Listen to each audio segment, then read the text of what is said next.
Hello everyone. आज हम एक बहुत महत्वपूर्ण टॉपिक पर चर्चा करने जा रहे हैं। ये टॉपिक बेटा आपके प्रैक्टिकल से रिलेटेड है।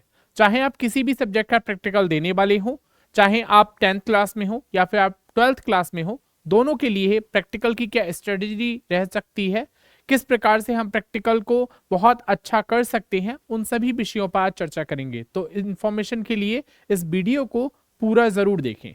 ठीक है बच्चे, तो आज हम बात करने वाले हैं बोर्ड प्रैक्टिकल में कौन कौन से प्रश्न पूछे जाते हैं, बोर्ड प्रैक्टिकल कैसे होता है, कैसा सिनारियो क्रिएट किया जाता है और एग्जामिनर की क्या भूमिका होती है, वो किस प्रकार के क्वेश्चनों को पूछता है, उन सभी विषयों पे बच्चे चर्चा करेंगे आज। तो आज हमें बात करनी है बायोलॉजी के प्रैक्टिकल से रिलेटेड बातों को करना है। बायोलॉजी के प्रैक्टिकल या फिर किसी भी प्रैक्टिकल को आप इसी बिहाफ पे समझ सकते हैं।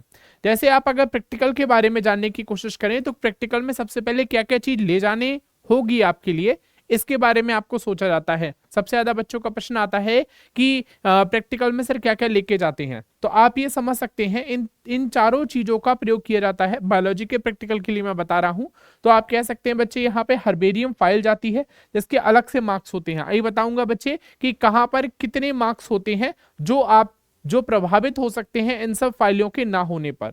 ठीक है बच्चे, तो हम कह सकते हैं अलग अलग स्कूलों में वैसे अलग अलग चीजें बनवाई गई होती हैं, तो अपने आप टीचर को फॉलो करें। जो टीचर ने जिस जिस चीजों को बनाने के लिए कहा है उसे प्रॉपर बनाएं और उस पर थोड़ा काम करें, समय स्पेंड करें। ठीक है, पहली बात तो ये है। दूसरी बात ये है बच्चे कि सभी लोगों की प्रेजेंट होना बहुत ज्यादा जरूरी है कि आप प्रैक्टिकल को किसी और के बिहाफ पर या आपकी जान पहचान है इस बिहाफ पर आप छोड़ नहीं सकते हैं, क्योंकि अगर एक भी बच्चे ने प्रैक्टिकल छोड़ दिया तो उसके प्रैक्टिकल के मार्क्स नहीं जुड़ेंगे और वो ना जुड़ने से आपको क्या परिणाम हो सकता है, इसके लिए भी मैंने आपके लिए एक वीडियो नीचे बनाई थी, आपको कमेंट बॉक्स में दिख जाएगी।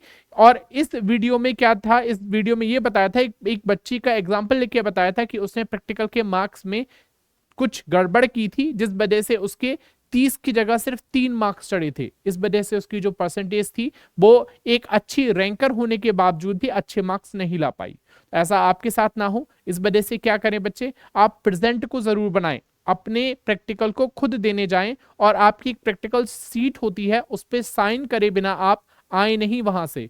कभी कभी प्रैक्टिकल में पूरा पूरा दिन भी लग जाता है बच्चे, 5 6 7 घंटे आराम से लगना, ये बात आपके लिए जरूरी है। शायद उस दिन आपके लिए ज्यादा समय लग जाए, स्कूल टाइम भी खत्म हो जाए उसके बाद भी आप वहां रुके रहें, पर आप पूरे टाइम तक, जब तक आपके लिए सिग्नेचर ना करा लिए जाएं दोनों सीटों पर, तब तक आप वहीं पर रुके रहें और अपनी प्रेजेंट को तब तक आपका नहीं माना जाएगा, तब तक नहीं कैलकुलेट किया जाएगा जब तक आपके साइन नहीं हो जाएंगे। तो आप उस साइन को किए बिना ना आए। और क्या क्या चीज कर सकते हैं, क्या क्या चीज लेके जानी होगी, उस विषय पर चर्चा करते हैं। पहले बच्चे आप हर्बेरियम फाइल ले जा सकते हैं। इसे बनाना बहुत ईजी होता है, इस वजह से मैंने इसे सबसे ऊपर रखा है। आप मार्केट में बनी बनाई भी मिल जाती है, अगर ये बनी बनाई मिलती है तो आपको सिर्फ नेम फिलिंग करनी होगी। ठीक है बच्चे, वैसे आप क्या कर सकते हैं, अपने आसपास में जितने भी पेड़ पौधे हैं उन सबको उठा, उन सब की के किसी की पत्तियां या किसी के फ्लावर्स को अपनी कॉपी के अंदर दबा के रख लीजिए। 1 2 दिन में वो प्रेस्ड हो जाएंगे और वो क्या हो जाएंगे बच्चे, वो आपके काम में आ जाएंगे, हर्बेरियम फाइल के काम में आ सकते हैं। तो आप ऐसे भी आपको बहुत कम पैसों में बना सकते हैं और चाहे तो आप बनी बनाई फाइल भी खरीद के ला सकते हैं, वो भी मार्केट में अवेलेबल रहती है। आपको क्या करना होगा, आपको जो आप फाइल लेके आए हैं उसमें प्रॉपर नेमिंग करना होगी। जो नेमिंग की लिस्ट आपके लिए यहाँ पर मैं प्रोवाइड करा दूंगा टेलीग्राम चैनल पर भी, और आपके लिए जो हमारा एप्लीकेशन है उस पर भी प्रोवाइड करा दी जाएगी। ठीक है बच्चे, नेक्स्ट बच्चे क्या चीज है, पहली चीज हो गई हर्बेरियम फाइल की, दूसरी हो गई बच्चे प्रैक्टिकल फाइल। तो बायोलॉजी के प्रैक्टिकल फाइल की शीट तैयार हो गई है, उसमें कौन कौन से प्रैक्टिकल हैं तो बताया गया है बच्चे। 2 प्रकार के आपके बोर्ड एग्जाम में प्रैक्टिकल पूछे जा रहे हैं, एक मेजर होते हैं प्रैक्टिकल, एक होते हैं माइनर प्रैक्टिकल। मेजर प्रैक्टिकल और माइनर प्रैक्टिकल दोनों की 5 5 सेट तैयार करके आपकी प्रैक्टिकल फाइल बनाई जाती है। तो प्रैक्टिकल फाइल बनवाई जाती है स्कूलों के द्वारा और ये बनाई जाना ज्यादा जरूरी होती है प्रैक्टिकल फाइल। ठीक है बच्चे, तो प्रैक्टिकल फाइल बनवा ली जाए, ये बहुत ज्यादा इंपॉर्टेंट होता है बच्चों के लिए। और जो स्कूल से रिलेटेड इंफॉर्मेशन होती है, आप अपने टीचर को भी चीज बता सकते हो कि अगर आपके स्कूल में इन सब चीजों के बारे में अभी तक चर्चा नहीं हुई है तो आप कह सकते हो एक अच्छा इंप्रेशन डालने के लिए अपने एग्जामिनर पर अपने प्रैक्टिकल फाइल को तैयार कर सकते हो। ये प्रैक्टिकल फाइल का संपूर्ण डाटा आपके लिए एप्लीकेशन पर भी मिल जाएगा और टेलीग्राम पर भी प्रोवाइड कराने की मैं कोशिश करूंगा। ठीक है बच्चे, नेक्स्ट बता रहे हैं यहाँ पे प्रैक्टिकल रिकॉर्ड्स कैसे प्राप्त होंगे। होंगे आप सभी के लिए। तो प्रैक्टिकल रिकॉर्ड्स के लिए आप क्या करेंगे, प्रैक्टिकल रिकॉर्ड्स करने के लिए आपके लिए एक रजिस्टर होता है जिसके माध्यम से आप प्रैक्टिकल रिकॉर्ड्स जो होते हैं आपके उस रजिस्टर में मेंटेन होते हैं। अगर आपके स्कूल में प्रैक्टिकल रजिस्टर बनाया जाता है, प्रॉपर प्रैक्टिकल मेजर और माइनर कराए जा रहे होंगे, तो वहां पर क्या होगा बच्चे, प्रैक्टिकल रजिस्टर मेंटेन कराया जाएगा, उस प्रैक्टिकल रजिस्टर को मेंटेन करके लाना होता है। नेक्स्ट होता है बच्चे प्रोजेक्ट फाइल। प्रोजेक्ट फाइल क्या होती है, कभी कभी इन कॉलेजेस में कभी कभी इन प्रैक्टिकल रजिस्टर और प्रैक्टिकल फाइल को ना बनवाकर केवल प्रोजेक्ट फाइल बनवाने को कहा जाता है। प्रोजेक्ट फाइल किसी एक पर्टिकुलर टॉपिक पर हो सकती है जो आपका फेवरेट है, ठीक है बच्चे, या फिर किसी जो आपका टीचर होते हैं, जो सब्जेक्ट टीचर होते हैं, वो कुछ बच्चों के ग्रुप को डिवाइड कर देते हैं और उनके हिसाब से उनके लिए प्रोजेक्ट बनाने पर काम देते हैं और उस पर वो पेंटिंग भी करते हैं, ड्राइंग भी करते हैं। ऐसा कुछ बन के कोई चाहे आपको चार्ट बना के प्रिपेयर करके ले जाना हो, चाहे आप कह सकते हैं कोई प्रिंट आउट या फ्लेक्सी के माध्यम से, टीचर्स अपनी रिक्वायरमेंट के हिसाब से बेटे क्या कर देते हैं, उन चीजों को माना जाता है, ठीक है। कभी कभी कुछ स्कूल में देखा गया है क्या बच्चे कि कोई प्लांट मंगा लिया जाता है बच्चों से, तो प्लांट भी यूज किया जा सकता है आपके लिए प्रोजेक्ट फाइल के रूप में या प्रोजेक्ट वर्क के रूप में, ठीक है बच्चे। तो इन सब चीजों की जरूरत हो सकती है बायोलॉजी में। इन सभी स्कूलों में इसकी बेटा वेरिएबिलिटी होती है, अलग अलग स्कूलों में अलग अलग अपनी रिक्वायरमेंट के हिसाब से वो काम करते हैं, ठीक है। अच्छा, दूसरी बात यह है कि प्रैक्टिकल के लिए आपसे कुछ हो सकता है, कुछ सहयोग राशि भी जमा करवाई जाती है। ये वैसे तो पूरा क्या कह सकते हैं आप, गैर संवैधानिक है, बिल्कुल बेकार चीज है, गलत बात है। आपको बच्चों को प्रैक्टिकल सिखाना चाहिए जिसके माध्यम से वो आगे इस लायक सक्षम बन सके कि वो प्रैक्टिकल तो करना सीखे ही सीखे और साथ साथ में प्रैक्टिकल के साथ में अपनी समझ को भी विकसित कर पाए। चलिए कोई बात नहीं, अगर प्रैक्टिकल नहीं हुए हैं तो हो सकता है कुछ सहयोग राशि से भी काम चलाया जा सकता है प्रैक्टिकल में, लेकिन फिर भी आप इन सभी चीजों को तैयार करेंगे तो आपके मार्क्स की श्योरिटी हो जाएगी कि आपके लिए 30 मार्क्स मिलने ही मिलने वाले हैं। चलिए एक बार डिवाइडेशन देख लेते हैं और इस बात को याद रखिएगा कि लगभग आपकी 75% स्कूल में अटेंडेंस होनी चाहिए, प्रेजेंट होनी चाहिए। ये आपके लिए प्रैक्टिकल देने के लायक बनाती है, ये एक ऑथेंटिक डाटा है, ठीक है बच्चे। कभी कभी स्कूल में बात करके भी इन चीजों से काम चल जाता है, ये भी बात सच है। तो ऑथेंटिक डाटा कुछ इस प्रकार से है। आप अगर बात करें प्रैक्टिकल की, तो प्रैक्टिकल में क्या क्या चीज होती है, कौन कौन से सिनारियो होते हैं, उनके बारे में बात करते हैं। सबसे पहले आप सब प्रैक्टिकल देने जाओगे तो कुछ समय रोकने के बाद में आपको क्या करा जाएगा बच्चे, एक कॉपी प्रोवाइड करी जाएगी जिसमें आपको 2 प्रैक्टिकल लिखने होंगे, एक मेजर होगा एक माइनर होगा। तो मेजर और माइनर जो होते हैं वो 9 मार्क्स के होते हैं। आपके लिए एक मेजर क्वेश्चन पूछा जाएगा, एक माइनर क्वेश्चन पूछा जाएगा। जो आपके जो यूपी आप कह सकते हैं यूपी एमएसपी पर जो सिलेबस दे रखा है उसके अकॉर्डिंग ही वो क्वेश्चन पूछे जाएंगे। मेजर और माइनर प्रैक्टिकल वहीं से ही उठाए गए होंगे।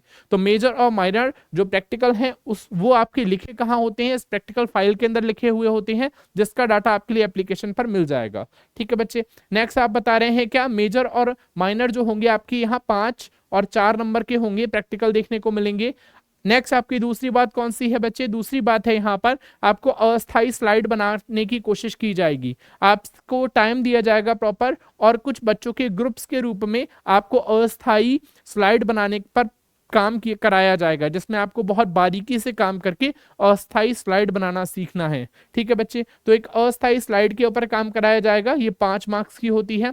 नेक्स्ट बच्चे होता है टाइप स्पॉटिंग का। स्पॉटिंग में कराया जाएगा एक आपको जो आपका जीव विज्ञान की प्रयोगशाला होगी उसके अंदर कुछ सीक्वेंस से आपके लिए क्या कर रख दिए जाएंगे बच्चे, स्पेसिमेन रख दिए जाएंगे और आपके लिए एक पेज दे दिया जाएगा। आपको वहां घूमते हुए जाना होगा और उसमें स्पेसिमेन को चिन्हित करना होगा, उन स्पेसिमेन की पहचान करनी होगी कि कौन सा स्पेसिमेन कौन सी फैमिली का है, क्या कौन से किंगडम का है, उसका क्या नाम है, ऐसा आपको आइडेंटिफाई करना होगा और आगे जाके उसे सबमिट करना होगा नेक्स्ट डोर से। सही है बच्चे। तो इससे कहते हैं, इस टाइप को कहते हैं स्पॉटिंग। ये स्पॉटिंग लगभग 7 स्पीसीज के साथ की जाती है और प्रत्येक स्पीसीज 1 मार्क्स को ऑब्टेन करती है। तो यहाँ आपको मिल जाते हैं 7 मार्क्स, ठीक है बच्चे। तो 7 मार्क्स हो गए, यहाँ 5 मार्क्स हो गए और ऊपर 5 और 4 हो गए। इस प्रकार से आपके अच्छे खासे अंक बनते चले जा रहे हैं। अब बाकी आगे वाले अंक किस प्रकार से होते हैं उसे चलिए समझते हैं। आगे है प्रायोगिक रिकॉर्ड और मौखिक रिकॉर्ड, ठीक है बच्चे। आप दो प्रकार के आपके रिकॉर्ड पूछे जाते हैं। एक तो प्रायोगिक रिकॉर्ड, यानी पीछे जो आपके रिकॉर्ड हैं, हर्बेरियम फाइल, ये सब चीजें, उन सब का आपके 4 मार्क्स होते हैं। तो 4 मार्क्स बच्चे ये आपको वैसे ही मिल जाएंगे जब आप फाइल प्रिपेयर करके ले जाएंगे। ठीक है बच्चे। नेक्स्ट है बच्चे प्रायोजन रिकॉर्ड और मौखिक। ये जो प्रायोजन रिकॉर्ड है, इन सब चीजों को आपने करा है, इस पर आधारित होते हैं आपके प्रायोजन रिकॉर्ड। और नेक्स्ट होता है बच्चे मौखिक। ये होता है मेन वाइबा होता है, जिसमें बच्चे कह सकते हैं इसे हम 4 मार्क्स को इंटरनल में कंसीडर करते हैं, ये आपको स्कूल प्रोवाइड करता है, और एग्जामिनर ये 5 मार्क्स प्रोवाइड करता है। तो ये आपके एक्सटर्नल कहे जाते हैं, जो 5 मार्क्स के होते हैं प्रायोजन रिकॉर्ड वाले। ठीक है बच्चे। चलिए, तो इसमें हम कहते हैं कि 5 मार्क्स का ये होने वाला होता है। और 5 मार्क्स को कैसे किया जाता है, चलिए इसके बारे में बात करते हैं। तो 5 मार्क्स को आप बहुत आराम से प्राप्त कर सकते हो, आपको कुछ क्वेश्चनों के जवाब देकर। ठीक है, तो देखिए, एक अगर मैं फेयरली इन बातों को बताऊं, बहुत अच्छे से आराम से इस बात को आप अगर समझते हो, तो आप किसी भी प्रैक्टिकल को देने के दौरान एक तो घबराएं नहीं, और ऊपर से क्या करें, कॉन्फिडेंस के साथ में जो सा टॉपिक आपके लिए पता है उसके बारे में बात करने की कोशिश करें। जैसे मान लीजिए 2 तरीके होते हैं। एक तो ऐसे हम बन चुके हैं, ऐसे पढ़ पढ़ के इतना प्रिपेयर कर चुके हैं अपने सब्जेक्ट को, जिस पर अगर हमसे एग्जामिनर कुछ भी पूछ ले तो हम उसका आंसर दे पाते हैं। तो पहला तो ये टाइप के बच्चे हो गए, उनके लिए तो मार्क्स को कोई रोकने वाला है भी नहीं। ठीक है, लेकिन आप क्या समझ सकते हैं कि अगर कोई ऐसा बच्चा है जिसके पास में क्या कह सकते हैं, कुछ जो क्वेश्चन पूछा गया एग्जामिनर से वो से नहीं आता है, ऐसी संभावना है कि आपको जो भी क्वेश्चन पूछा जाए वो ना आता हो। तो सबसे अच्छा और बेहतरीन चीज ये रहेगी कि आप किसी एक टॉपिक को पूरी बायोलॉजी में पढ़ के ले जाएं। बायोलॉजी, फिजिक्स, केमिस्ट्री, किसी भी सब्जेक्ट में आप किसी एक टॉपिक को बहुत अच्छी तरीके से पढ़ के ले जाएं, और उस आपके टॉपिक पर आपके लिए सभी प्रकार के प्रश्न आते हों। ठीक है बच्चे। तो आप एग्जामिनर के सामने ये अपना अपना पॉइंट ऑफ व्यू रख सकते हैं, कह सकते हैं सर अभी मुझे ये चीज रिकॉल नहीं हो रही है, लेकिन मैं ये टॉपिक तैयार करके बहुत अच्छे से लाया हूं, आप इससे क्वेश्चन पूछ सकते हैं।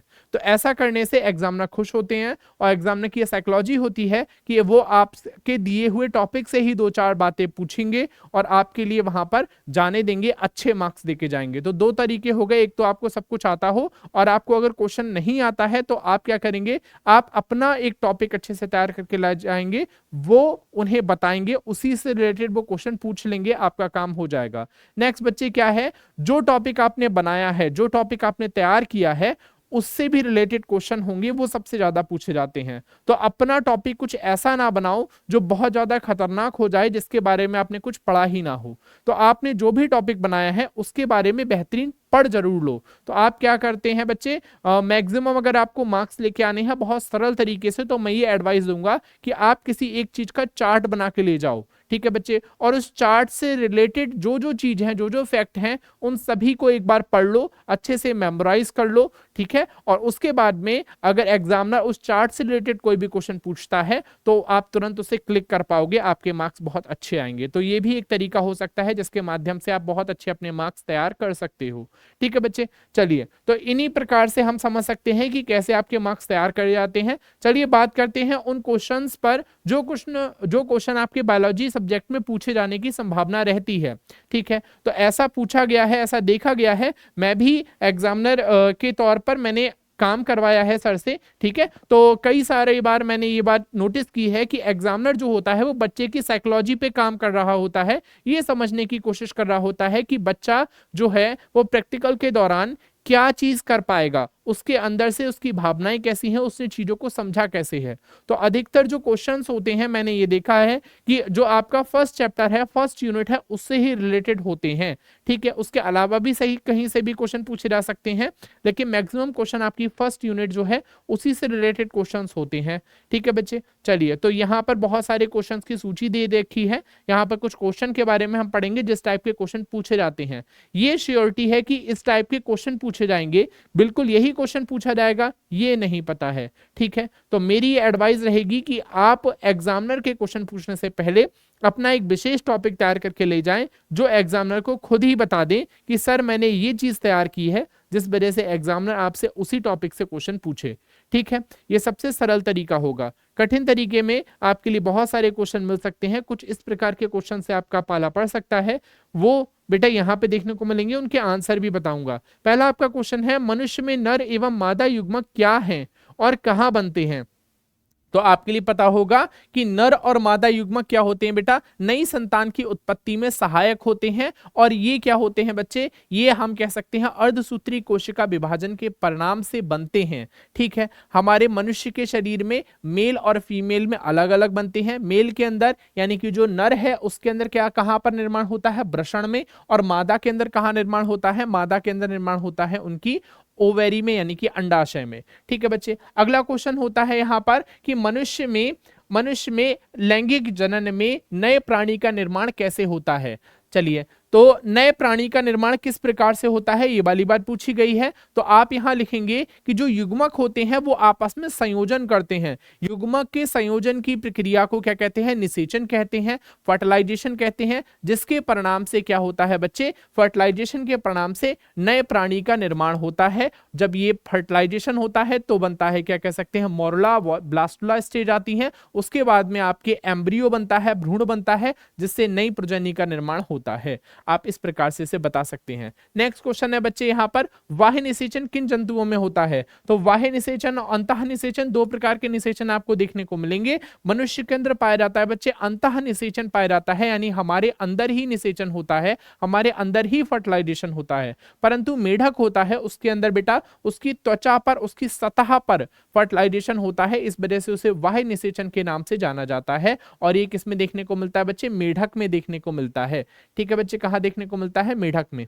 नेक्स्ट बच्चे बात क्वेश्चन है यहां पर, स्त्री के अंडाशय में मुख्य हार्मोन कौन कौन से होते हैं। अच्छा, इसके अंडाशय में पूछा गया है कौन कौन से हार्मोन होते हैं। तो आपको पता होगा एस्ट्रोजन हार्मोन होता है, प्रोजेस्टेरॉन हार्मोन होता है। इसके बाद में अंडाशय से ये दोनों हार्मोन निकलते हैं, एस्ट्रोजन और प्रोजेस्टेरॉन। आपके मस्तिष्क की पिट्यूटरी ग्लैंड से कौन कौन से निकलते हैं, एफएसएच और एलएच निकलते हैं। फॉलिकुलर स्टिमुलेटिंग हार्मोन और ल्यूटिनाइजिंग हार्मोन निकलते हैं। इन सब हार्मोनों के बारे में आप बता सकते हैं कौन कौन से हार्मोन है जो अंडाशय से निकलते हैं। ठीक है बच्चे, नेक्स्ट आपसे क्वेश्चन पूछा जाता है गर्भधारण क्या है। गर्भधारण क्या है, तो गर्भधारण किसे कहते हैं, कह सकते हैं निषेचन के पश्चात जब अंतः भित्ति होती है, गर्भाशय की अंतः भित्ति होती है, उसमें धंसने की प्रक्रिया को, गर्भाशय के पश्चात जो बने हुए छोटा सा जो भ्रूण है उसके क्या कह सकते हैं, उसके गर्भाशय की अंतः भित्ति में धंसने की प्रक्रिया को क्या कहते हैं बच्चे, कहते हैं हम यहाँ पर गर्भधारण कहते हैं। ठीक है, तो गर्भधारण कब होता है, जब जो आपका छोटा सा जो कोशिकीय है, 32 कोशिकीय जो संरचना बन चुकी है उसका अंतः भित्ति में धंसना। ठीक है, नेक्स्ट बच्चे यहां पर क्वेश्चन है, प्राथमिक बांझपन व द्वितीयक बांझपन में क्या अंतर है। तो दो प्रकार के बांझपन देखे जाते हैं स्त्रियों के अंदर या पुरुषों के अंदर। स्त्रियों के अंदर मुख्यतः दो प्रकार के होते हैं, कौन कौन से होते हैं बच्चे, प्राथमिक बांझपन और द्वितीयक बांझपन। प्राथमिक बांझपन का अर्थ होता है कि अगर कोई फीमेल जो है उसके अंदर बेटा उसके अंदर गर्भधारण की अवस्था हो ही नहीं रही है, अगर वो गर्भधारण कर ही नहीं पा रही है तो उस अवस्था को कहते हैं प्राथमिक बांझपन। और अगर उसमें गर्भधारण तो हो जा रहा है परंतु उसके पश्चात क्या हो रहा है बच्चे, शिशु के डेवलपमेंट नहीं हो पा रहा है, तो उसे कहते हैं बच्चे द्वितीयक बांझपन। ठीक है, प्राथमिक बांझपन क्या होता है कि निषेच, आप कह सकते हैं कि उसके अंदर कह सकते हैं फीमेल जो है उसके अंदर ओवा ही नहीं सिक्रीट हो रहे हैं या फिर कुछ ऐसी प्रोसेस है जिसके माध्यम से क्या हो रहा है, उसमें गर्भधारण की प्रक्रिया पूरी ही नहीं हो पा रही है। और दूसरा द्वितीयक बांझपन का क्या मतलब है, उसके अंदर शिशु का निर्माण नहीं हो पा रहा है, या शिशु क्या हो रहा है बच्चे, कुछ समय पश्चात गर्भधारण के 2, 3, 4 महीने के पश्चात क्या हो जा रहा है, स्वतः ही मर जा रहा है या फिर बाहर निकल जा रहा है। ठीक है बच्चे, नेक्स्ट बच्चे कौन सी प्रोसेस है, अगला क्वेश्चन है यहां पर देखने को मिलेगा आपके लिए, परख नली शिशु क्या होते हैं। तो परख नली शिशु क्या होते हैं, जहां पर हम क्या कर सकते हैं, फीमेल के ओवा को और नर से लिए स्पर्म को एक परख नली के अंदर फर्टिलाइज कराते हैं यानी निषेचित कराते हैं। इस प्रकार से बनने वाले शिशु क्या होते हैं बच्चे, परख नली शिशु कह जाते हैं, परख नली शिशु कहलाते हैं। इस प्रकार से आप एग्जामिनर को बता सकते हो। अगला क्वेश्चन एग्जामिनर आपसे पूछ सकता है, किसी द्विलिंगी जंतु का नाम बताएं। ऐसे जंतु का नाम बताएं जिसके अंदर दो लिंग होते हैं एक साथ एक जीव पर उपस्थित होते हैं, ऐसे जीव का नाम बताएं तो आप उसका ऐसे जीव का नाम बता सकते हो केचुआ। मेल और फीमेल एक ही बॉडी पर निवास करते हैं, ऐसा जीव हो जाता है बच्चे केचुआ। नेक्स्ट आपसे पूछा गया है यहाँ पर जीन क्या होते हैं, जीन क्या होते हैं, ये बहुत प्यारा सा क्वेश्चन है और ये लगभग ऐसा होता है बेटा, लगभग प्रैक्टिकल एग्जामिनर के मन में जब होता है तो वो अपने आप से ही ये चीज पूछ लेता है।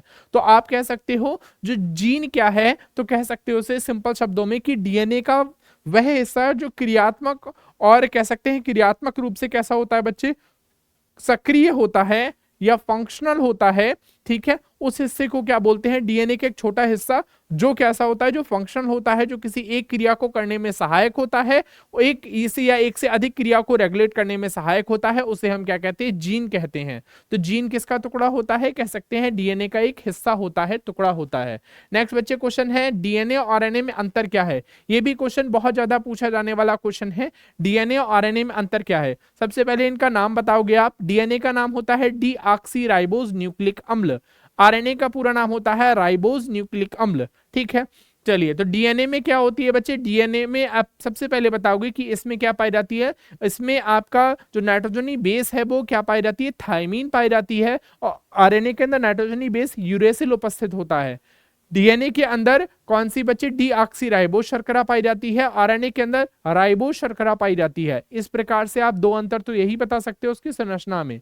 दूसरी क्या बता सकते हो बच्चे कि जो डीएनए होते हैं वो आपको कह सकते हैं वो इंफॉर्मेशंस को कैसे करते हैं, लंबे समय तक स्टोर कर सकते हैं, डबल स्ट्रेन फॉर्म में पाए जाते हैं, ठीक है, और उनमें परिवर्तन होने के कम चांस होते हैं, जबकि आरएनए के अंदर परिवर्तन होने के ज्यादा चांसेस होते हैं और वो सिंगल स्ट्रेन फॉर्म में ज्यादातर पाए जाते हैं, ठीक है। डीएनए बेटा हम कह सकते हैं कि अपनी कुंडलन के हिसाब से विभिन्न प्रकार के हो सकते हैं, परंतु आरएनए अपनी संरचना के हिसाब से ही तीन प्रकार के होते हैं, ट्रांसफर आरएनए, स्ट्रक्चर आरएनए और राइबोसोमल आरएनए और मैसेंजर आरएनए। कितने प्रकार के होते हैं, तीन प्रकार के, transfer RNA, ribosomal RNA, rRNA, और लास्ट में कौन से बच्चे कह सकते हैं आपके लिए, मैसेंजर आरएनए। तो इस तीन प्रकार के आरएनए आपको देखने को मिलते हैं। इस प्रकार से आप अच्छे से अंतर बता पाओगे। नेक्स्ट आपसे क्वेश्चन पूछा गया है डीएनए में बनने वाली, ये वाला क्वेश्चन है बच्चे मुझसे पूछा गया था बोर्ड एग्जाम के दौरान, जब मैं 2013 में प्रैक्टिकल दे रहा था तो ये वाला क्वेश्चन मुझसे पूछा गया था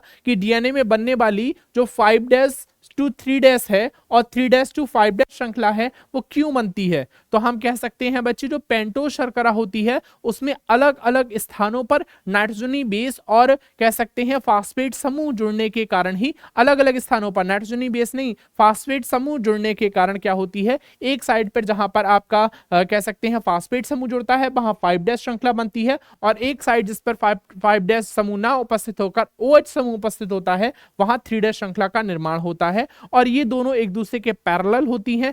जैसे यानी कि यहां पर अगर 3' पाई जा रही है तो दूसरी स्टेन पर 5' पाई जाएगी, और अगर नीचे की साइड में 3' पाई जा रही है तो दूसरी वाली अगली स्टेन पर 5' उपस्थित होगी। ये एक दूसरे के कैसे होते हैं, अपोजिट पोल की तरह काम करती हैं और इस प्रकार से संयोजित होती हैं। इस वजह से क्या कह सकते हैं आप, पेंटोज शुगर की विभिन्न स्थितियों पर जुड़ने के कारण आपको डीएनए है वो 5' to 3' और 3' to 5' श्रृंखलाओं के अंदर संरचना को दिखाता है। नेक्स्ट आपसे पूछा जा सकता है बच्चे इकोलॉजी के आपके पितामह कौन कहे जाते हैं, तो इन्हें कहा जाता है एजी टेंसले को। किसे कहा जाता है, एजी टेंसले को इकोलॉजी के पितामह कहा जाता है। चलिए नेक्स्ट आपसे क्वेश्चन पूछा जा सकता है बच्चे प्रायोगिक आनुवंशिकी के जनक, तो ये आनुवंशिकी के जनक सभी को पता है, सब यहाँ पर बच्चे आंसर दे के आते हैं मेंडल, पर आंसर आपका गलत हो जाता है। प्रायोगिक यहाँ पूछा गया है, प्रायोगिक अगर आनुवंशिकी के बारे में पूछा जाए तो मेंडल इसका आंसर ना हो कि आनुवंशिकी के जनक तो देखिए मेंडल हैं, परंतु अगर प्रायोगिक आनुवंशिकी के जनक के बारे में पूछा जाए तो कौन है बच्चे, तो हम कह सकते हैं TH मॉर्गन है। कौन है, TH मॉर्गन है, जिन्हें ड्रोसोफिला मेलेंगेस्टर पर प्रयोग किया था, और क्या किया बच्चे, अपने प्रयोग के हिसाब से सबसे पहले प्रयोग करने के कारण उन्हें प्रायोगिक आनुवंशिकी का जनक यानी कि पितामह कहा जाता है। नेक्स्ट बच्चे अगला क्वेश्चन है जैव विविधता हानि कैसे होती है। तो जैव विविधता क्या होती है बच्चे, बहुत सारे जीव जो एक साथ एक निश्चित एरिया में रहते हैं उस संरचना को क्या बोलते हैं, हम जैव विविधता कहते हैं। और जैव विविधता की हानि कैसे होती है, हम कह सकते हैं आवास के क्षरण से होती है, आवास हट जाने से होती है, ठीक है। और किसके कारण होती है, कह सकते हैं बच्चे किसी अन्य स्पीसीज के उस पर्टिकुलर स्थान पे आ जाने से होती है। अन्य किसके कारण होती है, अन्य कह सकते हैं पर्यावरणीय कारणों से हो सकती है, प्रदूषण से हो सकती है, ठीक है बच्चे। तो इसके बहुत सारे आप कारण अच्छे से बता सकते हो। तो इस प्रकार से मैंने कुछ 14-15 क्वेश्चन लिए थे यहाँ पर जो आपके लिए अच्छे इंपॉर्टेंट हो सकते हैं, जो पूछे जा सकते हैं। इसके अलावा भी बहुत सारे क्वेश्चन अन्य अन्य टॉपिक से पूछे जा सकते हैं। तो आप क्या करिएगा, सबसे आपकी बेस्ट एडवाइस मेरी ये रहेगी कि बायोलॉजी का प्रैक्टिकल देते समय आप ये सावधानी जरूर बरतें। आप क्या करें बच्चे, एक तो फाइल बना के ले जाने की कोशिश करें, मैक्सिमम कंटेंट जितना हो सकेगा उसे बनाने की कोशिश करें। नेक्स्ट बच्चे क्या कर सकते हैं आप, इसके साथ आप क्या कर सकते हैं, फाइल बनाने के साथ साथ कर सकते हैं आप यहाँ पर आप क्या कर सकते हैं, आप अपनी तैयारी को बहुत बेहतर करने के लिए आप इन क्वेश्चंस को तैयार कर लीजिए और साथ साथ में एक टॉपिक पर जरूर प्रोजेक्ट बना के ले जाएं जिस टॉपिक से, और उस टॉपिक को बहुत अच्छे से तैयार भी कर लें, ठीक है बच्चे। उस टॉपिक को तैयार करने के लिए मैं बहुत अच्छी सी आपको एडवाइस दूंगा कि यहाँ पर बायोलॉजी की आपको प्लेलिस्ट देखने को मिल जाएगी, जिस प्लेलिस्ट के अंदर आप जाकर अपने पर्टिकुलर टॉपिक को सर्च करके उस पर आराम से वीडियो लेक्चर देख सकते हैं, जिसके माध्यम से आपको बहुत अच्छे से वो टॉपिक तैयार हो जाएगा। और उस चैप्टर से रिलेटेड जो ऑब्जेक्टिव कराए गए हैं उन्हें भी एक बार देख लीजिएगा, जिसमें बहुत सारे क्वेश्चंस ऐसे हैं जो आपके प्रैक्टिकल के हिसाब से भी इंपॉर्टेंट होंगे। तो मेरी ऐसी उम्मीद है कि आप बोर्ड एग्जाम में बहुत अच्छा रिजल्ट लेके आएंगे और अपने एग्जाम्स को बहुत बेहतर तरीके से करेंगे, और आप बहुत अच्छे स्टूडेंट हैं जो इन वीडियोस तक पहुंच पा रहे हैं। आपकी जो कह सकते हैं आप इसे अंत तक देख रहे हैं, इस बात का ये प्रमाण है कि आपके अंदर कहीं ना कहीं इस बात की जिज्ञासा है कि किस प्रकार से 30 नंबर प्राप्त किए जा सकते हैं। तो मेरा ये पूरा आशीर्वाद है, हमारी पूरी टीम इस बात में कह सकते हैं प्रयास करेगी कि आप अपने प्रैक्टिकल के साथ साथ अपने एग्जाम्स में भी बच्चे टॉप कर सकें। मिलते हैं नेक्स्ट वीडियो में नेक्स्ट इंफॉर्मेशन के साथ, तब तक खुश रहें, अपना ख्याल रखें। जय हिंद।